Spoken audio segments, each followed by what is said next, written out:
last known survivor of those who attacked Pearl Harbor, Masamitsu Yoshioka. Masamitsu Yoshioka, the last known survivor among some 770 crew members who manned the Japanese airborne armada that attacked Pearl Harbor on December 7, 1941, has died. He was 106. His death was announced on social media on August 28th by the Japanese journalist and author Takashi Hayasaki, who spoke with Mr. Yoshioka last year. He provided no other details. When I met him last year, he spoke many valuable words with a dignified presence. Mr.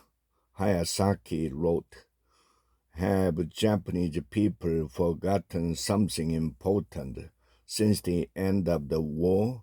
What is war? What is peace? What is life? Rest in peace." In the almost 8 years since World War II ended, Mr.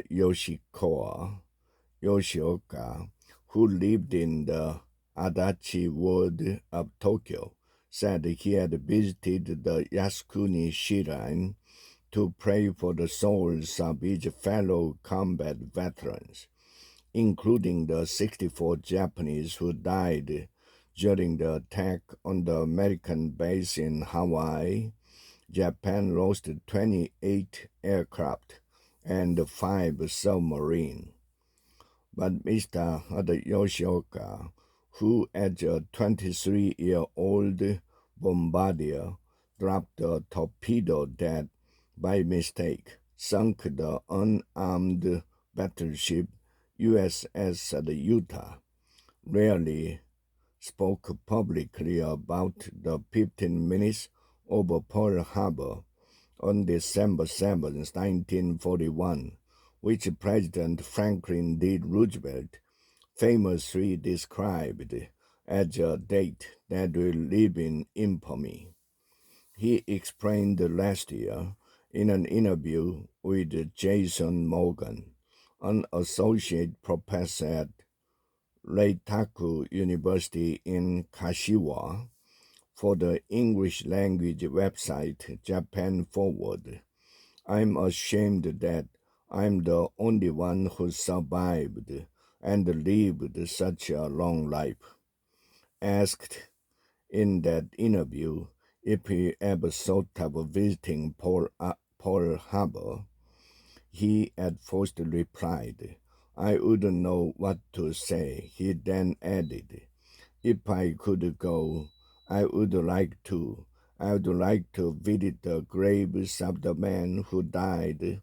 I would like to pay them my deepest respect." Mr. Yoshioka was lucky. On that and several later occasions, he not only survived the stunning attack on America's Pacific Fleet in Hawaii and returned safely to the aircraft carrier Soryu. He was also on leave in June 1942 when the vessel was sunk in the Battle of Midway. He served in the Palau Islands but was recuperating from malaria in the Philippines in 1944. Before the bloody Battle of Palau, and by the time Japanese planes were ordered to make kamikaze attacks on Allied ships in the Pacific, his plane had been grounded by a shortage of spare parts. He participated in the attack on Waked Island on December 11, 1941, and a raid in the Indian Ocean early in 1942. As Professor Morgan put it, he was involved in many additional campaigns for the liberation of Asia from white colonialism. But when Emperor Hirohito announced his nation's surrender, Mr. Yoshioka was on an airbase in Japan. After the war, Mr. Yoshioka worked for the Japan Maritime Self-Defense Force, which replaced the Imperial Japanese Navy, and for the transport company.